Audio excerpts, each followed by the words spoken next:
Hey guys, it's NCSFan001 here on March 17th, 2012 for the 1-year ZP walkthrough anniversary special. So, I guess that I decided for this that I would sort of go back and look at the first year of ZP walkthroughs, give you guys a little more background information, and answer one question I've been getting so much of, and I really need to explain why.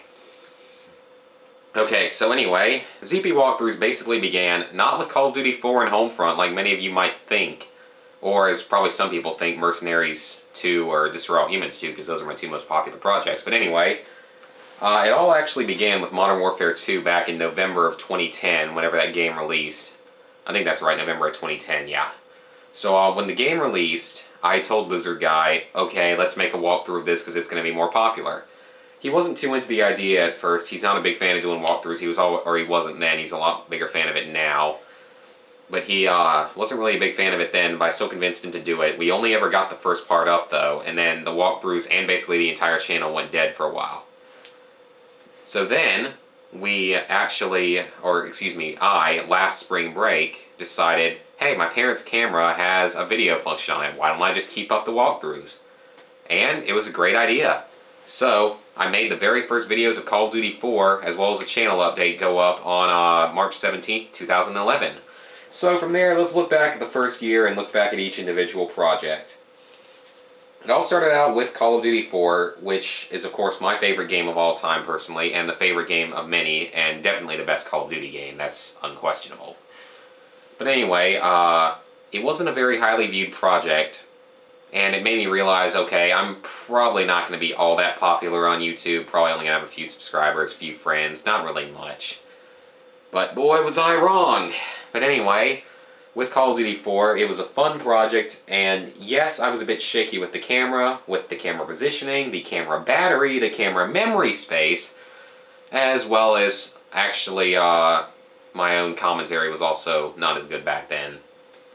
It didn't really get good until about Modern Warfare 2, but I'll get into that in a moment. But actually, back then, that old camera, I didn't really know how to use it that well, so I did have some issues with it. And that was actually, the first few videos of that walkthrough, maybe about the first 4 parts, I think, was before I had the 15-minute time limit removed, to where I could make infinite time-length videos. So that was before that got removed for me, or that was before I guess it even happened, or before it even got removed for everyone who has a good account in good standings.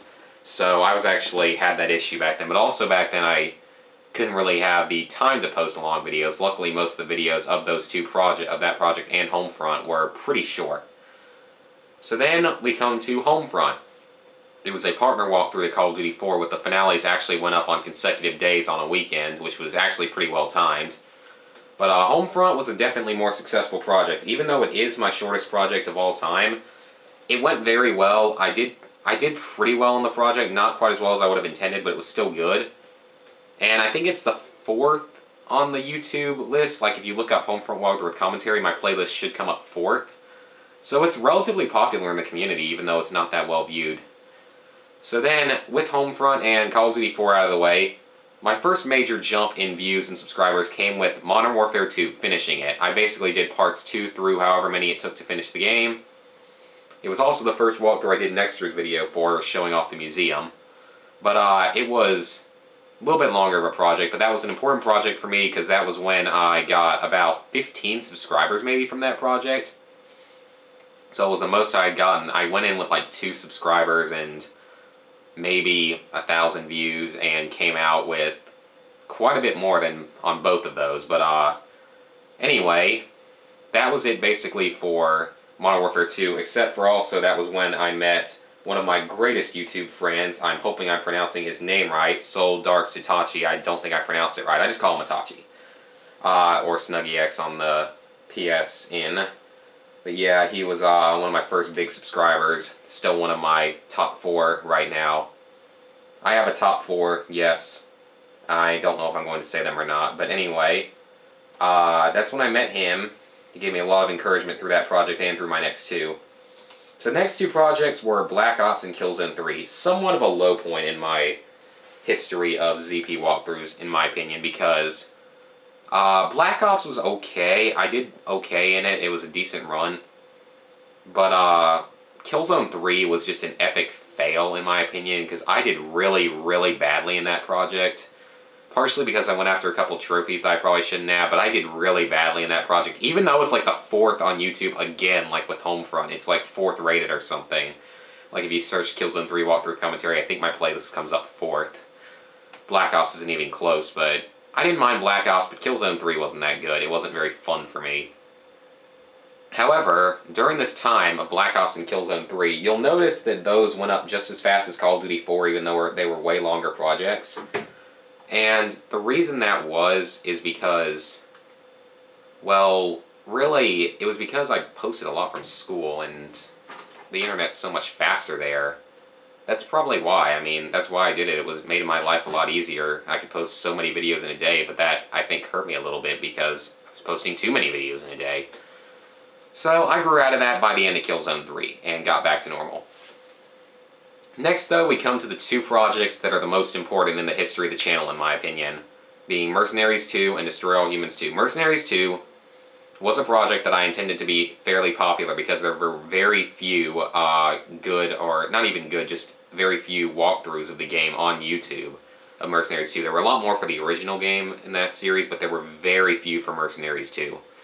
So I did the walkthrough knowing I could probably help people with a 100% run, because even though Mercs 2 is a pretty easy game, especially compared to the original Mercenaries game, it is a little bit difficult and a little bit glitchy at times, especially to collect to 100%. And I know I've given a lot of people help with that, and I'm glad I have. And I think that project is what I'm most well known for. It's got, I think, the most overall maybe likes and stuff, and I think I've gotten the most subscribers from it. I think that's what people know me for. That's where I met, of course, Bajoran HB2 and XX Power Echo XX, or you might know them better as LOLNet and Brianville. But that's where I met those guys. So that's how we all became friends there. And then Destroy All Humans 2, though, that's the major surprise to me, is that Destroy All Humans 2, I did not expect at all for it to be as popular as it was. I did it as a side project just because I wanted to do it because it's a good game. I did not by any means expect for it to be as popular as it got, being my most popular walkthrough in terms of views and likes and stuff. Because, I mean, the first part's got 14 likes, which is the most of any, and 4,200-ish views, so I did not intend that. If I had known that it was going to be that popular, I would not have recorded it on that piece of crap TV that I recorded it on. I would have brought it home and recorded it on my good TV, so you guys would have gotten better quality. I also would have known not to talk during the cutscenes or skip any cutscenes. But that walkthrough, I didn't expect it to be that popular because I didn't think many people needed help with the game, because Destroy All Humans 2 is a really easy game. But I'm amazed that so many people need help, and I'm glad that people need help, actually. I'm really glad that people need help. Because, well, it gave me a more popular walkthrough. And I'll admit, I mean, my first run of that game gave me about 30-ish deaths. So I will admit I did not do well in my first run. But after that, I got a lot better. So, anyway, I never expected Destroy All Humans 2 to do that well. And I'm really glad that it did. And that's really, that and Mercenaries 2 are what has built the channel to where it is now. Then we go to the next project, which was Call of Duty World at War. That was project number 8. World at War was filmed mostly in co-op with Brian and LOL. And due to that, it made it a lot more fun, not annoying at all, and actually my second shortest project of all time. So I'm amazed that, I mean, it went really well. I really enjoyed that, playing through World at War again with those guys, because they made it more fun. Especially considering we did the entire, or every mission that they were in, we did them in competitive co-op, so we had something to compete over. Unfortunately, though, that was before I knew before my friend Matthew told me how to make it so you guys could hear their voices through their microphones, like through the TV. But now I've got that working. Now, around this time, we had done Clock Tower Blind on the PS1, but we never finished it completely. Technically, we did finish it, and technically we didn't, because we do not have a memory card on the PS1, therefore we'll have to replay through the entire game if we ever want to finish it. But the problem was, I screwed us out of getting an ending, or we screwed ourselves out of getting an ending, by going through a fireplace without a gun. Yeah, pretty much, that's what happened. So because of that, we really don't have a chance of, we will probably go back and complete it, or I'll go back and complete it on my own. But unfortunately, we didn't technically complete it, so hopefully we'll go back and finish it someday. The next two projects, of course, were Uncharted 3 and Modern Warfare 3. The first two projects, main projects, that I did blind. Uncharted 3, I've learned my lesson that I will never do a game like Uncharted 3 blind ever again, which is why I'm not doing I Am Alive blind. Well, I mean, I'll play through it, of course, probably at some point, but I'm not going to do a walkthrough of it blind. Because I would fail. I would fail, and you guys would laugh at me, and probably unsub and dislike. But anyway, Uncharted 3 wasn't a very good run in my opinion. It's a somewhat popular project, definitely, compared to a lot of the others. It's got a lot of views and stuff. But it is a project that I don't think did as well, in my opinion, because I just didn't really enjoy it as much, and it just didn't go as well. Modern Warfare 3 also was a surprisingly sort of almost bad run, because, I mean, yes, it was my first run of the game, to where I didn't really know the story and all to tell you guys, to where that probably messed me up a little bit. But I did die a lot more than I would in a typical run of a Call of Duty game. But, I mean, it was blind. It wasn't a horrible run, though. It was an okay run. And I made a lot of videos out of Modern Warfare 3 since then. And then, I have survival mode, of course. Survival mode. That's somewhat of a walkthrough that I'm showing you guys how to get to round 15 to get the trophy on every map. So, yeah, that's sort of a walkthrough, sort of not. And also during this time, I've sort of been neglecting this, but I've done a joke project, SpongeBob Revenge of the Flying Dutchman. I did that as a joke project and recorded it on a crappier TV on purpose because I knew it would be funny. I actually had a lot of fun doing that, and I think you guys liked it a lot, which is cool. But, I did that. And for the next joke project, a lot of you guys have actually requested SpongeBob Battle for Bikini Bottom, at least a couple of you have, for a joke project. I would think about doing that, but it's such a long game, I would probably do it as a normal project, not as a joke project, which would take a while. The next joke project, if I ever get around to it, will be Rocket Power Beach Bandits, because I actually really like that game. But right now, of course, we're doing Saints Row the Third. Me and Lizard Guy together, of course, we're doing Saints Row the Third, and that's going up. And I'm glad you guys seem to like that from the few video comments and stuff I've gotten. I'm glad you guys seem to like it, though, because that's a fun game to play through for us, and we've had plenty of jokes and stuff to make. But that's pretty much it for all the projects up until now, with now, of course, being Fallout 3, the first project to be recorded on my new camera, and by that, probably going to be the longest project ever in the channel, as I don't think I'll ever make a project nearly as long, even Fallout New Vegas. So that's sort of what the first year looked like for me in walkthroughs. And now, let's just look at my current stats right now. 76,532 views, if that's correct, which I'm not completely sure it is. That's been malformed forever. The new analytics are not good, and neither is the new video setup. Or the new channel design. The new channel design is god-awful. I don't know why they changed it. But, right now, of course, the longest to the shortest project. Mercenaries 2 is the longest, with 62 videos, and 12 hours, 11 minutes, 52 seconds. Destroy All Humans 2 100% is second, with 48 videos, 11 hours, 47 minutes, 26 seconds. Uncharted 3 Blind is third at 28 videos, 9 hours, 2 minutes, 48 seconds. I made a lot of long videos.